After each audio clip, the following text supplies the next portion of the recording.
अस्सलाम वालेकुम, मैं वा साकिब मुश्ताक। तुसी वेख रहे हो साकिब की दुनिया 8232।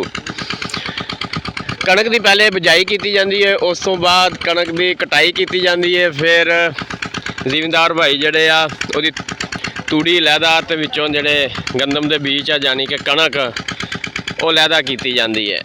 फिर इन्होंने तूड़ी नूं संभालना हुंदा क्योंकि पूरा साल जिहड़ी है जानवरां ने खानी हुंदी है। ਉਹਦਾ ਤਰੀਕਾਕਾਰ ਇਹ ਜੇ जी पहले इस तरह की ਇਹਨੂੰ ਧੜ ਕਹਿੰਦੇ ਧੜ बनाई जाती है। ਤੇ ਇਹ ਜਿਹੜੇ ਚਾਸ਼ ਫਿਰ ਤੁਸੀਂ ਵੇਂਦੇ ਹੋ ਆ ਜ਼ਮੀਨ ਵਾਹੀ ਹੋਈ ਹੈ, ਇਹ ਵਾਹੀ ਇਸ ਵਾਸਤੇ ਹੈ ਕਿ ਇੱਥੇ ਪਾਣੀ ਲਾਉਣਗੇ, ਇਹ ਗਾਰਾ ਬਣ ਜਾਏਗਾ ਤੇ ਗਾਰੇ ਨੂੰ ਉੱਤੇ ਜਿਹੜੇ ਇਹਦੇ ਸੁੱਟ ਦੇਣਗੇ ਤਾਂ ਕਿ ਪੂਰਾ ਸਾਲ ਜਿਹੜੀ ਹੈ ਤੂੜੀ ਇਹਨਾਂ ਦੀ ਮਹਿਫੂਜ਼ ਰਹੇ। ਬਾਕੀ ਤੁਹਾਨੂੰ ਵਿਖਾਉਂਦੇ ਆ ਵੀ ਕਿਸ ਤਰ੍ਹਾਂ ਧੜ ਦੀ ਲਪਾਈ ਹੁੰਦੀ ਹੈ ਤੇ ਪੂਰਾ ਤਰੀਕਾਕਾਰ ਦੱਸਾਂਗੇ ਤੇ ਭਾਈਆਂ ਉਹਨਾਂ ਨਾਲ ਗੱਲ ਵੀ ਕਰਾਂਗੇ। ਧੜ ਦੀ ਲਪਾਈ ਕਰਨ ਵਾਸਤੇ ਪਾਣੀ ਦਾ ਹੋਣਾ ਜ਼ਰੂਰੀ ਹੈ, ਉਹ ਚਾਹੇ ਨਹਿਰ ਦਾ ਹੋਵੇ ਚਾਹੇ ਕਿਸੇ ਟਿਊਬਵੈੱਲ ਦਾ। ਹੈ ਬਾਈ ਹੁਣਾਂ ਨੇ ਟਿਊਬਵੈੱਲ ਚਲਾਇਆ ਹੋਇਆ ਸਿਰਫ ਧੜ ਦੀ ਲਪਾਈ ਕਰਨ ਵਾਸਤੇ। ਲਓ ਜੀ ਅਸੀਂ ਉਸ ਜਗ੍ਹਾ ਪਹੁੰਚ ਗਏ ਜਿੱਥੇ ਭਾਈ ਹੁਣੀ ਧੜ ਨੂੰ ਲਿਪ ਰਹੇ ਆ, ਨਾਲ ਗੱਲਬਾਤ ਕਰਨੇ ਆ। ਸਾਨੂੰ ਵੀ ਹੁਣ ਗਾਰੇ ਦੇ ਵਿੱਚ ਹੀ ਵੜਨਾ ਪੈਣਾ ਹੈ ਕਿਉਂਕਿ ਪਾਣੀ ਲੱਗਾ ਹੋਇਆ ਹੈ। ਤੇ ਬਾਕੀ ਤੁਹਾਨੂੰ ਸਾਰੇ ਵਿਖਾਉਣੇ ਵੀ ਕਿਸ ਤਰ੍ਹਾਂ ਲਪਾਈ ਹੁੰਦੀ ਹੈ ਧੜ ਦੀ, ਤੇ ਇਹਨਾਂ ਨੂੰ ਪੁੱਛਾਂਗੇ ਵੀ। ਵੇਖੋ ਜੀ ਭਾਈ ਹੁਣੀ ਲੱਗੇ ਨੇ, ਇਹਨਾਂ ਨੂੰ ਪੁੱਛਨੇ ਇਹਨਾਂ ਦਾ ਕੀ ਤਰੀਕਾਕਾਰ ਹੈ। अस्सलाम वालेकुम भाई सलीम। वालेकुम सलाम। यार तुसी मसरूफ हो, ਤੁਹਾਨੂੰ 2-4 ਮਿੰਟ ਟਾਈਮ ਦੇਣਾ ਪੈਣਾ, ਮਿਹਰਬਾਨੀ ਤੁਹਾਡੀ। ਨਾਲੇ ਸਾਹ ਲੈ ਲਓ। ਹੈ ਸਾਹ ਨਹੀਂ ਇਹਨਾਂ ਦੇਣਾ, ਸਾਹ ਲਿਆ ਹੀ ਜਾਂਦਾ। ਔਰ ਨਹੀਂ ਯਾਰ ਥੋੜਾ ਜਿਹਾ ਸਾਹ ਲੈ ਲਓਗੇ ਫਿਰ ਹੋਰ ਤਵਾਨਾਈ ਆ ਜਾਏਗੀ। ਹੈ ਅੱਛਾ ਯਾਰ ਦੱਸੋ ਸਾਨੂੰ ਇਹ ਕੀ ਤਰੀਕਾਕਾਰ ਹੈ ਧੜਾ ਨਿਪਣ ਦਾ ਤੇ ਕਿਉਂ ਲਿਪਦੇ ਨੇ? ਇੱਕ ਤਾਂ ਤੂੜੀ ਖਰਾਬ ਨਹੀਂ ਹੁੰਦੀ ਅੱਛਾ ਇਹਦੇ ਨਾਲ। ਅੱਛਾ ਤੇ ਫਿਰ ਇੱਕ ਪਾਣੀ ਨਹੀਂ ਇਹਦੇ ਵਿੱਚ ਵੜਦਾ। ਬਾਰਿਸ਼ ਦਾ ਜਦੋਂ ਪਾਣੀ ਆਉਂਦਾ ਨਾ, ਹਾਂ ਹਾਂ ਬਾਰਿਸ਼ ਪੈਂਦੀ ਹੈ, ਫਿਰ ਬਾਰਿਸ਼ ਵਾਲਾ ਪਾਣੀ ਨਹੀਂ ਇਹਦੇ ਵਿੱਚ ਪੈਂਦਾ। ਅੱਛਾ ਅੱਛਾ ਇਸ ਤੋਂ ਫਿਰ ਇਹਦੀ ਲਪਾਈ ਕਰੀ। ਅੱਛਾ ਸਲੀਮ ਭਾਈ ਇਹ ਕਿੰਨੀ ਦੇਰ ਤੂੜੀ ਮਹਿਫੂਜ਼ ਰਹੇਗੀ?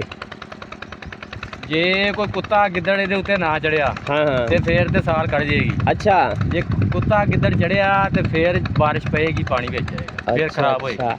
ਅੱਛਾ ਜਿਹੜੀ ਤੂੜੀ ਕੋਈ ਧਾੜਾਂ ਵੱਡੀਆਂ ਹੁੰਦੀਆਂ ਕੋਈ ਛੋਟੀਆਂ, ਇਹ ਮੁਨਾਸਬ ਕਿੰਨੀ ਹੋਣੀ ਚਾਹੀਦੀ, ਕਿੰਨੇ ਕਿੱਲਿਆਂ ਦੀ ਹੋਣੀ ਚਾਹੀਦੀ ਤੁਹਾਡੇ ਹਿਸਾਬ ਨਾਲ? 3 ਕਿੱਲਿਆਂ ਦੀ। 3 ਕਿੱਲਿਆਂ ਦੀ ਕਿੰਨੇ ਮਣ ਤਕਰੀਬਨ ਬਣਦੀ ਹੈ? 3 ਕਿੱਲਿਆਂ ਦੀ ਤੂੜੀ ਹਾਂਜੀ ਇਹ ਤਕਰੀਬਨ ਬਣਦੀ ਆ 35 ਤੇ 35 70 105 100 ਤੇ 500 ਮਣ ਲਾ ਲਓ। ਅੱਛਾ ਅੱਛਾ 100 ਮਣ ਮਣ ਦੀ ਤਕਰੀਬਨ ਬਣ ਜਾਂਦੀ। ਅੱਛਾ ਤੁਹਾਨੂੰ ਇਹਨਾਂ ਦਾ ਪੂਰਾ ਤਜਰਬਾ ਕਿੰਨੇ ਸਾਲਾਂ ਤੋਂ ਬਣਾ ਰਹੇ ਹੋ? ਇਹ ਮੈਂ 4-5 ਸਾਲ ਤੋਂ ਬਣਾ ਰਿਹਾ। ਅੱਛਾ ਅੱਛਾ ਪਹਿਲੇ ਲੋਕ ਮੂਸਲ ਬਣਾਉਂਦੇ ਸੀ, ਹੁਣ ਧੜਾ ਕਿਉਂ ਬਣਾ ਰਹੇ, ਇਹਨਾਂ ਦੀ ਕੀ ਵਜ੍ਹਾ ਹੈ? ਬਸ ਉਹ ਤੇ ਖਰਚਾ ਜ਼ਿਆਦਾ ਹੁੰਦਾ ਸੀ ਮੂਸਲ ਤੇ। ਮੂਸਲ ਤੇ ਅੱਛਾ ਇਹ ਤੇ ਖਰਚਾ ਥੋੜਾ ਹੈ। ਸਹੀ ਉਹ ਤੇ ਬਹੁਤ ਜ਼ਿਆਦਾ ਖਰਚਾ, ਉਹ ਤਕਰੀਬਨ ਮੂਸਲ ਤੇ 4 ਤੋਂ 5 ਮਣ ਖਰਚਾ ਹੁੰਦਾ ਹੈ। ਅੱਛਾ ਇਸ ਤੇ 1 ਮਣ ਖਰਚਾ ਆ ਰਿਹਾ। ਅੱਛਾ ਸਲੀਮ ਭਾਈ ਇਹ ਤੁਸੀਂ ਮਣਾਂ ਦੇ ਹਿਸਾਬ ਨਾਲ ਆਪਣੇ ਮਜ਼ਦੂਰੀ ਲੈਂਦੇ ਹੋ ਜਾਂ ਧੜ ਦਾ ਹਿਸਾਬ ਹੁੰਦਾ? ਨਹੀਂ ਇੱਥੇ ਸਾਡਾ ਕਿੱਲਿਆਂ ਦਾ ਹਿਸਾਬ ਆ। ਅੱਛਾ 3 ਕਿੱਲੇ ਦਾ ਹੋਏਗਾ ਤੇ ਮਣ ਜੇ ਇਸ ਤੋਂ ਉੱਤੇ ਜਾਣਗੇ ਕਿੱਲੇ ਫਿਰ ਉਹਦੀ ਮਜ਼ਦੂਰੀ ਵੱਧ ਜਾਣੀ ਹੈ। ਅੱਛਾ ਕੋਈ ਭਾਈ ਅਗਰ ਬਣਾਉਣਾ ਚਾਹੇ ਤੁਹਾਡੇ ਨਾਲ ਰਾਬਤਾ ਕਰ ਸਕਦਾ ਹੈ? ਬਿਲਕੁਲ ਦੱਸੋ ਫਿਰ ਨੰਬਰ ਹੈ, ਇਹਨੂੰ ਐਡਰੈਸ ਦੱਸੋ ਆਪਣਾ। 0301 ਹਾਂਜੀ 071 ਹਾਂਜੀ 77 ਹਾਂਜੀ 83। ਇਹ ਕਿੰਨੇ ਦਿਨ ਹੋਰ ਬਣਾਓਗੇ ਧੜਾਂ ਜੇ? ਬਸ ਇੱਥੇ ਤੇ ਐਂਡ ਹੋ ਗਿਆ। ਆਪਣੇ ਇਸ ਇਲਾਕੇ 'ਚ ਐਂਡ ਹੋ ਗਿਆ, ਤਹਿਸੀਲ ਚਿਸ਼ਤੀਆਂ ਜ਼ਿਲ੍ਹਾ ਬਹਾਵਲਨਗਰ, ਚੱਕ ਨੰਬਰ 110 ਫਤਿਹ 'ਚ ਐਂਡ ਜੇ। ਅੱਜ ਆਖਰੀ ਨੇ? ਆਖਰੀ ਬਸ ਅੱਗੇ 2 ਰਹਿ ਗਈਆਂ, ਇੱਕ ਉਹ ਧੜ ਪਈ ਹੈ ਤੇ 2 ਰਹਿ ਗਈਆਂ ਨੇ ਕਾਕੇ। ਇਹ ਤੁਸੀਂ ਸਿਰਫ ਲਿਪਦੇ ਹੋ ਜਾਂ ਇਹਨੂੰ ਇਹ ਇਕੱਠੀ ਵੀ ਕਰਨੀ ਹੁੰਦੀ ਹੈ ਇਸ ਤਰ੍ਹਾਂ? ਅਸੀਂ ਬਣਾ ਕੇ ਅਸੀਂ ਲਿਪਣੀ। ਅੱਛਾ ਅੱਛਾ ਜ਼ਿਮੀਂਦਾਰਾਂ ਨੂੰ ਕਿ ਪੈਗਾਮ ਵੀ ਉਹ ਗਲਤੀ ਜਿਹੜੀ ਕਰਦੇ ਨੇ ਉਹ ਨਾ ਕਰਨ। ਤੁਹਾਨੂੰ ਕਿਸ ਤਰ੍ਹਾਂ ਦੀ ਤੂੜੀ ਮਿਲਣੀ ਚਾਹੀਦੀ ਹੈ ਵੀ ਜਿਸ 'ਚ ਆਸਾਨੀ ਰਵੇ? ਤੇ ਸਾਫ ਸੁਥਰੀ ਤੂੜੀ ਹੋਵੇ। ਅੱਛਾ ਖਿਲਰੀ ਨਾ ਬਹੁਤੀ ਹੋਵੇ। ਹੈ ਖਲਾਰਾ ਨਾ ਹੋਵੇ, ਹਾਂ ਸਾਫ ਸੁਥਰੀ ਹੋਵੇ। ਹਾਂਜੀ ਧੜ ਸਿੱਧੀ ਸਿੱਧੀ ਲੱਗ ਜਾਵੇ। ਅੱਛਾ ਅੱਛਾ ਫਿਰ ਹੀ ਉਹਨਾਂ ਨੂੰ ਆਸਾਨੀ ਹੋਏਗੀ ਚਾਰਨ ਲੱਗਿਆ ਵੀ। ਹਾਂ ਸਹੀ ਗੱਲ ਹੈ, ਸਹੀ ਹੋ ਗਿਆ। ਚਲੋ ਠੀਕ ਹੋ ਗਿਆ ਸਲੀਮ ਭਾਈ, ਚਲੋ ਕਰੋ ਕੰਮ ਸ਼ੁਰੂ ਆਪਣਾ, ਸਾਨੂੰ ਵਿਖਾਓ ਨਾਲੇ ਕਿਵੇਂ ਨੇ ਪਤਾ। ਅੱਛਾ ਗਾਰੇ ਦੇ ਬਾਰੇ ਤੁਸੀਂ ਦੱਸਿਆ ਹੀ ਨਹੀਂ ਸਾਨੂੰ। ਇੱਕ ਮਿੰਟ ਮੈਂ ਦੱਸਦਾ। ਹਾਂ ਆਹ ਪਾਣੀ ਪੈ ਗਿਆ। ਅੱਛਾ ਅੱਛਾ ਅਸੀਂ ਬਣਾਉਣੀਆਂ ਨੇ ਇਹਦੀਆਂ ਟੋਈਆਂ। ਅੱਛਾ ਸਹੀ ਆ। ਇਹ ਟੋਈਆਂ ਬਣ ਗਈਆਂ ਹੈ, ਵੇਖੋ ਟੋਈਆਂ ਬੰਡਾ ਕੀਤੀਆਂ ਹੋਈਆਂ। ਆ ਫੌੜਾ ਲੈ ਆਈ ਹੁਣ। ਲਿਆ ਬਾਈ ਫੌੜਾ। ਇਹ ਫੌੜੇ ਦਾ ਕੀ ਕਮਾਲ ਜੇ? ਇਹ ਫੌੜੇ ਦਾ ਕਮਾਲ ਹੈ ਜੀ, ਇਹ ਗਾਰਾ ਇਹਨੇ ਬਣਾਉਣਾ। ਵਾਹ ਇਹਦੇ ਨਾਲ ਗਾਰਾ ਔਖਾ ਬਣ ਜਾਂਦਾ। ਅੱਛਾ ਅੱਛਾ ਵੇਖੋ ਜੀ ਹਰ ਕੰਮ ਦਾ ਕੋਈ ਤਰੀਕਾਕਾਰ ਹੁੰਦਾ ਹੈ, ਕਰਨ ਨੂੰ ਤੇ ਹਰ ਬੰਦਾ ਹੀ ਕਰੀ ਜਾਂਦਾ, ਲੇਕਿਨ ਇੱਕ ਤਰੀਕਾਕਾਰ ਤੇ ਆਸਾਨੀ ਹੋ ਜਾਂਦੀ ਹੈ। ਇਹ ਗਾਰਾ ਸਾਡਾ ਜਿਹੜਾ ਨਾ ਇਹਦੇ ਨਾਲ ਤਿਆਰ ਜਲਦੀ ਹੋ ਜਾਂਦਾ। ਇਹਦੇ ਵਿੱਚ ਰੋੜੀ ਨਹੀਂ ਹੋਣੀ ਚਾਹੀਦੀ ਐਵੇਂ ਹੀ ਹੈ ਐ ਖੋਇਆ ਹੋਣਾ ਚਾਹੀਦਾ। ਹਾਏ ਹਾਏ ਹਾਏ, ਮਲਾਈ ਤੇ ਖੋਇਆ ਸਹੀ ਹੋ ਗਿਆ।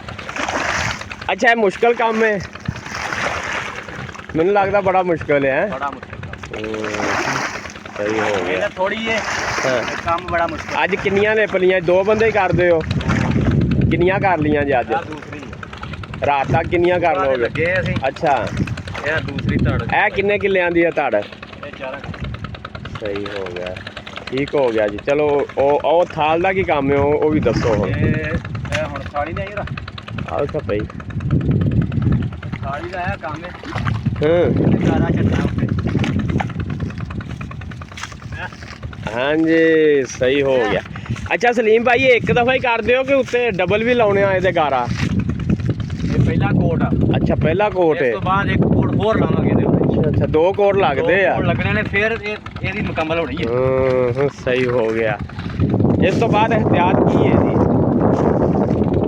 ਅਗਰ ਬਾਰਿਸ਼ ਆ ਜਾਏ ਬਾਅਦ ਚੱਲਾ ਨਾ ਕਰੇ ਖਰਾਬ ਹੋ ਜਾਂਦੀ ਫਿਰ ਇਹ ਤੇ ਉੱਤੋਂ ਗਾਰਾ ਨਾਪ ਡੀਜੇਗਾ ਤੇ ਫਿਰ ਉਮੀਦ ਵੀ ਸਹੀ ਰਹੇਗੀ ਅੱਛਾ ਜਦੋਂ ਗਾਰਾ ਉੱਤੋਂ ਡੀਜੇਗਾ ਜਾਂ ਕੁੱਤਾ ਚੜਿਆ ਜਾਂ ਗਿੱਦੜ ਚੜਿਆ ਤੇ ਉਹ ਫਿਰ ਖਰਾਬ ਹੋ ਉਹ ਤੁਹਾਡੀ ਜ਼ਿੰਮੇਵਾਰੀ ਨਹੀਂ ਹੈਗੀ ਤੁਸੀਂ ਇੱਕ ਵਾਰੀ ਕੰਪਲੀਟ ਕਰ ਦੇਣੀ ਹੈ ਅਸੀਂ ਇੱਕ ਵਾਰੀ ਕਰ ਦੇਣੀ ਹੈ ਬਸ ਸਹੀ ਹੋ ਗਿਆ ਦੁਬਾਰਾ ਅੱਛਾ ਜਿਹੜਾ ਪਾਣੀ ਲਿਆ ਕੇ ਦੇਣਾ ਵੀ ਜ਼ਿਮੀਂਦਾਰ ਨਹੀਂ ਦੇਣਾ ਲਿਆ ਕੇ ਜ਼ਿਮੀਦਾਰ ਹੀ ਦੇਣਾ ਪਾਣੀ ਹੁਣ ਅਸੀਂ ਘਰੋਂ ਲਿਆਉਣਾ ਮੈਂ ਸ਼ਾਇਦ ਤੁਸੀਂ ਡਰਮ ਵਾਲਾ ਲਿਆਉਂਦੇ ਹੋ ਜਿੱਥੇ ਪਾਣੀ ਨਹੀਂ ਹੈਗਾ ਸਹੀ ਹੋ ਗਿਆ ਜੀ ਦੇਖੋ ਜੀ ਬੜਾ ਮੁਸ਼ਕਲ ਕੰਮ ਹੈ ਲੇਕਿਨ ਕਰ ਰਹੇ ਨੇ ਆਦੀ ਹੋਏ ਨੇ ਦੇਖੋ ਜੀ ਵਾਕਿਆ ਮੁਸ਼ਕਲ ਕੰਮ ਹੈ ਦੇਖੋ ਮੇਰੇ ਕੋਲ ਪੈਦਲ ਨਹੀਂ ਚੱਲਿਆ ਜਾ ਰਿਹਾ ਕਿਉਂਕਿ ਗਾਰਾ ਹੀ ਹੈ ਤੇ ਫਿਰ ਵੀ ਇਹ ਨਾਲ ਕੰਮ ਕਰ ਰਹੇ ਆ ਟ੍ਰੇਨ ਨੇ ਤਰੀਕਾ ਕਰ ਰਹੇ ਇਹਨਾਂ ਨੂੰ ਬਾਕੀ ਮਾਲਕ ਵੀ ਆ ਗਏ ਨੇ ਤੇ ਇਹਨਾਂ ਨਾਲ ਵੀ ਗੱਲ ਕਰਨੇ ਆ ਇਹਨਾਂ ਨੂੰ ਵੀ ਪੁੱਛਨੇ ਆ ਵੀ ਤੁਸੀਂ ਹੁਣ ਮਗਰ ਕੀ ਲੈਣ ਆਏ ਹੋ ਹਾਂਜੀ ਇਹ ਮਾਲਕ ਸਾਹਿਬ ਆ ਗਏ ਨੇ अस्सलाम वालेकुम भाई अकबर ਵਾਲੇਕੁਮ ਸਲਾਮ ਜੀ ਅੱਛਾ ਤੁਸੀਂ ਇਹਨਾਂ ਦੇ ਮਗਰ ਆਏ ਹੋ ਕੀ ਚੈੱਕ ਕਰਨ ਆਏ ਹੋ ਇਹ ਧੜ ਸਹੀ ਲਿਪਦੇ ਆ ਕਿ ਨਹੀਂ ਅੱਛਾ ਅੱਛਾ ਕਈ ਸਹੀ ਵੀ ਨਹੀਂ ਲਿਪਦੇ ਹੋਣੇ ਹਾਂ ਤਰਲਾ ਮਾਰ ਕੇ ਚੱਲ ਜਾਂਦੇ ਆ ਇੱਕ ਬੰਦੇ ਤੇ ਯਕੀਨ ਇਤਮਾਦ ਹੁੰਦਾ ਹੁਣ ਤੁਸੀਂ ਯਕੀਨ ਇਤਮਾਦ ਕਰਕੇ ਚਲੇ ਜਾਓਗੇ ਹੈਂ ਹਾਂਜੀ ਇਹ ਪਹਿਲਾ ਹੀ ਚੱਕਰ ਹੈ ਪਹਿਲਾਂ ਹੀ ਇਹ ਹਰ ਸਾਲ ਲਪਾਉਂਦੇ ਹੋ ਤੁਸੀਂ ਧੜਾ ਇਹਨਾਂ ਕੋਲੋਂ ਹਰ ਸਾਲ ਹੀ ਅੱਛਾ ਅੱਛਾ ਇਹ ਫਿਰ ਸਹੀ ਲਿਪਦੇ ਨੇ ਹਾਂ ਸਹੀ ਲਿਪਦੇ ਦੂਸਰਿਆਂ ਭਰਾਵਾਂ ਨੂੰ ਵੀ ਇਹੀ ਮਸ਼ਵਰਾ ਇਹਨਾਂ ਨਾਲ ਰਾਬਤਾ ਕਰੋ ਹਾਂਜੀ, ਤੇ ਆਪਣੀਆਂ ਧੜਾਂ ਬਣਵਾਓ ਇਹ ਕਿਉਂ ਜ਼ਰੂਰੀ ਨੇ ਧੜਾਂ ਬਣਾਉਣੀਆਂ ਅੱਜ ਨਹੀਂ ਉੱਡਦੀ ਨੇਰੀ ਨੂਰੀ ਦੇ ਵਿੱਚ ਮੀਂਹ ਦੇ ਨਾਲ ਖਰਾਬ ਅੱਛਾ ਹੋ ਜਾਂਦੀ। ਪੂਰੇ ਸਾਲ ਤੁਸੀਂ ਚਾਰਨੀ ਹੁੰਦੀ ਹੈ ਹੈਂ ਹਾਂ, ਜਿਹੜੀ ਤੂੜੀ ਵੇਚਣੀ ਹੋਵੇ ਉਹ ਵੀ ਐਵੇਂ ਲਿਪਦੇ ਜਾਂ ਨਹੀਂ ਉਹ ਵੀ ਲਿਪੀ ਦੀ ਹੈ ਨਹੀਂ ਅਗਰ ਫੌਰੀ 4-5 ਦਿਨਾਂ ਤੱਕ ਵੇਚਣੀ ਹੋਵੇ ਫਿਰ ਤੇ ਨਹੀਂ ਨਾ ਲਿਪਣੀ ਫੇਰ ਨਹੀਂ ਲਿਪੀ ਅੱਛਾ ਅੱਛਾ ਸਹੀ ਹੋ ਗਿਆ ਜ਼ਿਮੀਂਦਾਰਾਂ ਭਾਈਆਂ ਵਾਸਤੇ ਕੀ ਪਕਾਵੀਂ ਹੈ ਵੀ ਇੰਜ ਧੜਾ ਬਣਵਾ ਕੇ ਲਿਪ ਲਿਆ ਕਰੋ ਤੂੜੀ ਖਰਾਬ ਨਹੀਂ ਹੁੰਦੀ ਅੱਛਾ ਅੱਛਾ ਸਾਲ ਵਾਸਤੇ ਸਹੀ ਨਿਕਲੀ ਸਾਲ ਅੱਛਾ ਸਲੀਮ ਭਾਈ ਦੂਸਰਾ ਕੋਟ ਕਦੋਂ ਲਾਉਣਾ ਇਹਨੂੰ ਬਸ 5-10 ਮਿੰਟ ਨੂੰ ਸਾਹ ਦੇਣਾ ਅੱਛਾ ਥੋੜੀ ਜਿਹੀ ਖੁਸ਼ਕ ਹੋ ਜਾਏਗੀ ਹਵਾ ਹੂੰ। ਜਾਏਗੀ ਉਹ ਜ਼ਰੂਰੀ ਹੁੰਦਾ ਹੈ ਜ਼ਰੂਰੀ ਹੁੰਦਾ ਅੱਛਾ ਅੱਛਾ ਜੇ ਮੁਕੰਮਲ ਨਹੀਂ ਹੋਈ ਤੂੜੀ ਨਜ਼ਰ ਆ ਰਹੀ ਹੈ ਤੂੜੀ ਨਜ਼ਰ ਆ ਰਹੀ ਹਾਂਜੀ ਹਾਂਜੀ ਬਿਲਕੁਲ ਥੋੜੀ ਜਿਹੀ ਸੁੱਕ ਜਾਏ ਫਿਰ ਗਾਰਾ ਟਿਕ ਜਾਂਦਾ ਹੋਣਾ ਦੂਜਾ ਕੋਟ ਐਦਾਂ ਤਾਜ਼ੀ ਤੇ ਫਿਰ ਗਾਰਾ ਨਿਕਲਦਾ ਸਹੀ ਹੋ ਗਿਆ ਲਓ ਜੀ ਤੁਹਾਨੂੰ ਬੜੇ ਪਤੇ ਦੀਆਂ ਗੱਲਾਂ ਨੇ ਭਾਈ ਸਲੀਮ ਹੁਣੀ ਚੱਕ ਨੰਬਰ 110 ਫਤਿਹ ਦੇ ਇਹਨਾਂ ਨੇ ਦੱਸੀਆਂ ਨੇ ਕਿਸੇ ਵੀ ਮੇਰੇ ਭਾਈ ਨੇ ਧੜਾਂ ਲਪਾਉਣੀਆਂ ਹੁਣ ਤੇ ਨਾਲ ਰਾਬਤਾ ਕਰ ਸਕਦੇ ਜਿੰਨੀ ਮਰਜ਼ੀ ਵੱਡੀ ਧੜ ਹੋਵੇ ਲਿਪੋਗੇ ਬਿਲਕੁਲ ਲਿਪਾਂਗੇ ਠੀਕ ਹੋ ਗਿਆ ਜੀ